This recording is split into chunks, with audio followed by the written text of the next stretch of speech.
निकल आए थे जब मैं बस में जा रहा था। मेरे पास में एक सुंदर लड़की भी खड़ी थी। सामने कुछ लड़की लौंडे खड़े थे और उन लौंडों की नजरें मेरी छाती पे थी। कैरेटीन होता है ना? हाँ, क्रिएटिन। हाँ, वही वो शैम्पू में भी रहता है, वो शैम्पू में भी रहता है, वो भी रहता है वो।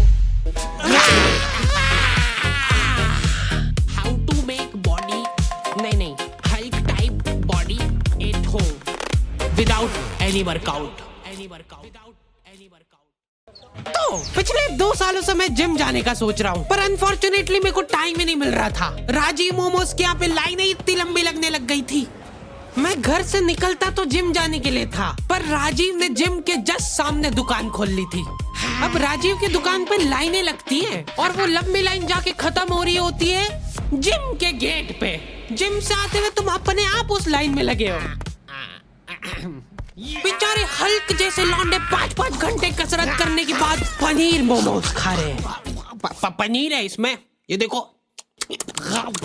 Protein. Rajiv daily up down करता था नेपाल से यहाँ तक, वो भी सपरिवार। राजीव की दुकान पे मोमोज खा खा के मेरे 2 मोमोज निकल आए थे, पर मेरे को उतना फर्क नहीं पड़ता था इन चीजों से। उस एक दिन तक जब मैं बस में जा रहा था, मेरे पास में एक सुंदर लड़की भी खड़ी थी। सामने कुछ ठरकी लौंडे खड़े थे और उन लौंडों की नजरें मेरी छाती पे थी। उस दिन मेरे को 2 चीजें रियलाइज हुई। पहला तो ये कि हमारे शहर में लड़के भी सेफ नहीं है, और दूसरा ये कि गड्ढे बहुत है हमारे एरिया में। क्या है ये? मेरे को जिंदगी में पहली बार मोटापे का एहसास हुआ। ओ भैया उतर जाओ, आगे आपका स्टार। नहीं भैया, मेरे को आगे जिम पे उतार देना। जिम जाके मेरे को पता चला कि इनके अलग ही चोचले चल रहे हैं। तुम्हारे जूते पे हल्की सी भी धूल मिट्टी नहीं लगी होनी चाहिए। एक लौंडा जने कहाँ से गोबर में खड़ के आया उसका जूता, वह जिम की चढ़ाव पे ही साफ कर रहा है। ट्रेनर जिम के गेट पे खड़ा खड़ा देख रहा है उसको। अंदर घुसने के पहले सबके जूते चाट के चेक करता है वो। कुछ है? मेरे को ऐसा लगता है कि बॉडी और दिमाग इनवर्सली प्रोपोर्शनल होता है। कभी देखा है तुमने किसी इंसान के पास बॉडी और दिमाग दोनों? तुमको चूज करना पड़ता है बॉडी और दिमाग में से एक चीज, पर बात यह है कि वो चूज करने के लिए भी तो दिमाग चाहिए। जो भी लौंडे हल्क जैसे घूम रहे होते ना जिम में, सबसे पहले तो यार अपनी साइज का टी शर्ट पहनो। 2 साइज छोटा टी शर्ट पहन के यहाँ पे होशियारी मत मारो। ऐसा लगता है दिमाग बेच के प्रोटीन पाउडर लेके आए हैं। जिम करने के पहले प्रोटीन पी रहे, जिम करते करते प्रोटीन पी रहे, जिम के बाद भी प्रोटीन पी रहे, उसके बाद भी तुमको बॉडी दिखाने के लिए 2 साइज छोटा टी शर्ट पहनना पड़ रहा है। जिम में लौंडे लोग ड्रग डीलर जैसे मिलते हैं। बैकग्राउंड में न जाने कौन सा पंजाबी गाना चल रहा है और यहाँ पे 2 लौंडे हाथ मिलाने की कोशिश कर रहे हैं। एकदम कोऑर्डिनेशन चाहिए यार जिम में हाथ मिलाने के लिए। पिछली बार मैंने जिम इसीलिए छोड़ा था क्योंकि ट्रेनर ने मेरे से हाथ नहीं मिलाया था। मैंने उसके लिए दोस्ती का हाथ आगे बढ़ाया था, इग्नोर कर दिया उसने मेरे को, क्योंकि उसका पूरा ध्यान लड़कीबाजी में था। वैसे एक बात बताओ, करोगी क्या इतनी कसरत करके? घर जाके तो रोटी ऐसी गली हरकतें करोगे तो पिटोगे ही ना। अगर तुम सच्चे में किसी को डेट करना चाहते हो तो हैपन यूज करके देखो ना। क्या? हैपन एक रियल लाइफ डेटिंग ऐप है जहाँ पे तुम उन लोगों को डेट कर सकते हो जिनके साथ तुमने पाथ क्रॉस किया हो। हैपन पे मेरे को भी लड़की मिल सकती है? देखो यार, सच बताऊं, हाँ पैसे मिले इसलिए हाँ बोलना पड़ रहा है। अगर तुम कुछ कॉमन प्लेसेस पे विजिट कर रहे हो तो हैपन खुद से तुम्हारी प्रोफाइल एक दूसरे को सजेस्ट करेगा। और अगर तुम्हारी नीयत एकदम ही साफ है या शक्ल घटिया है तो तुम हैपन पे फ्रेंड्स भी बना सकते हो। तुम जैसे गेलियों के लिए हैपन ने अपना कारोबार चालू करा है, जहाँ पे हैपन खुद तुमको लोकेशन स्पॉट सजेस्ट करेगा अगर तुम किसी को डेट पे जाने के लिए मना लेते हो। इसलिए तुमको टेंशन लेने की कोई जरूरत नहीं है, हैपन वाले सब संभाल लेंगे। इधर मैं हाथ आगे बढ़ा के खड़ा हूँ, आसपास के सारे लोग कसरत करते हुए रुक गए। मेरे ऊपर प्रेशर बन गया कि भाई अब तो हाथ मिलाना ही पड़ेगा। भैया हाथ मिला लो मेरे से। पैसे अभी दे रहे हो के खाते में लिखो। हमारा ट्रेनर खुद जिम में ड्रग बेचता था। नहीं उठ रहा ना, नहीं उठ रहा ना, नहीं उठेगा, ऐसा नहीं उठेगा। अब उठाओ।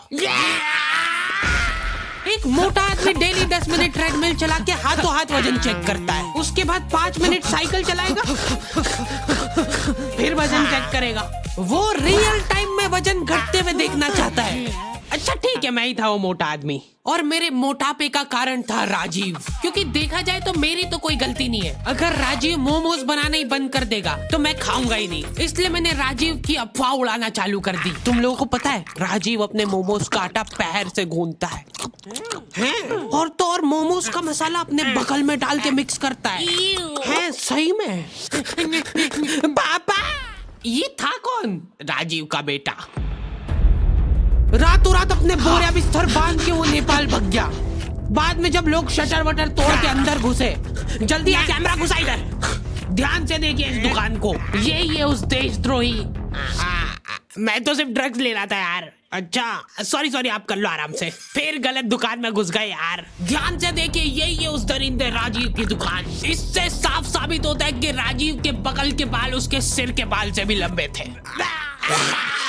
राजीव के जाने के बाद मैंने मोमोज छोड़ दिए थे, साथ ही में मेरे को जिम भी छोड़ना पड़ा क्योंकि फीस मांग ली थी यार उनने। ये क्या बात हुई यार, मेहनत हम लोग करे, पसीना हम बहाए और फिर फीस तुमको दे दे।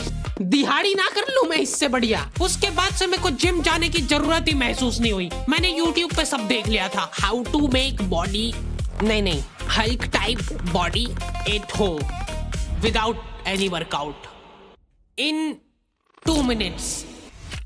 हर रात सोने से पहले हम लोगों की जूम मीटिंग होती है, जिसके अंदर हम 4 लौंडे वो वीडियो स्क्रीन शेयर करके देखते हैं। 1 2 ये गलीचपना मैंने मेरे दोस्तों से सीखा है। ये लोग एक्सेप्शंस थे, इनके पास बॉडी और दिमाग दोनों ही नहीं था। जूम मीटिंग वगैरह करके हम लोग सो जाते हैं, ठीक है। उसके बाद ये फोन लगा के पूछ रहा है, भाई मैं सप्लीमेंट वगैरह तो ले रहा हूँ, पर यार मेरे को अजीब सा लग रहा है।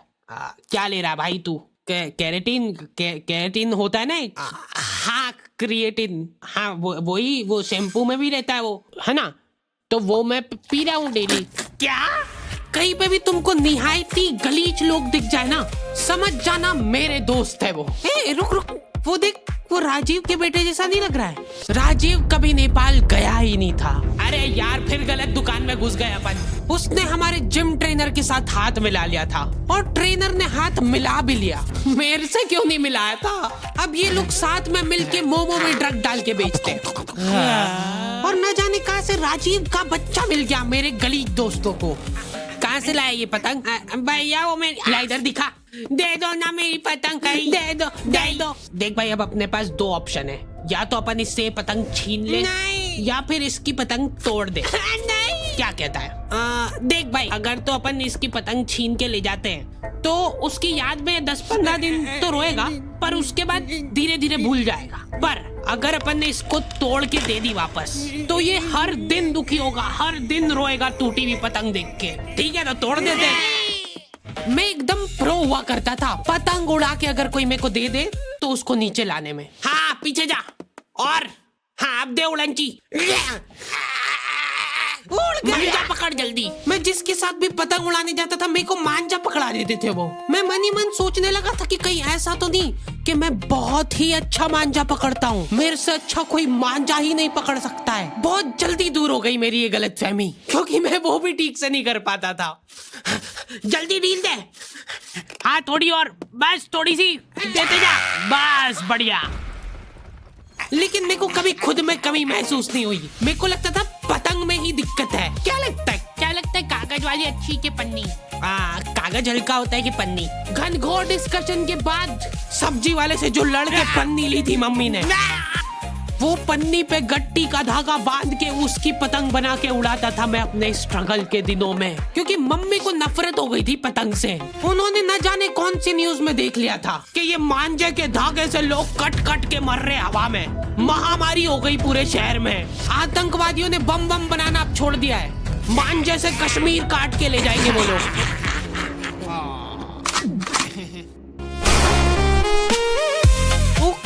तो दी एंड हो चुका है, और अगर तुमने निठल्लों की तरह यहाँ तक वीडियो देख ली है तो अपने दोस्तों के साथ शेयर करो ना। करो, अभी तक नहीं करा ना, जल्दी से करो, फटाफट कर दो। मेरे साथ और ज्यादा बकलोली करना है तो तुम लोग इंस्टाग्राम पे भी आ सकते हो। बाकी हैपन चेकआउट करना मत भूलना, लिंक तुमको डिस्क्रिप्शन और पिन कमेंट में मिल जाएगी। अभी चेकआउट करो इसको मेरी लिंक से। इस वीडियो के बाद मेरे पास हैपन के ब्रांड मैनेजर का कॉल आना चाहिए। हार्डी भाई, हाँ बोलो, इतने ट्रैफिक से ऐप क्रैश हो गया क्या आपका? एक भी कन्वर्जन नहीं आया है तुम्हारी बच्चा ऑडियंस में से।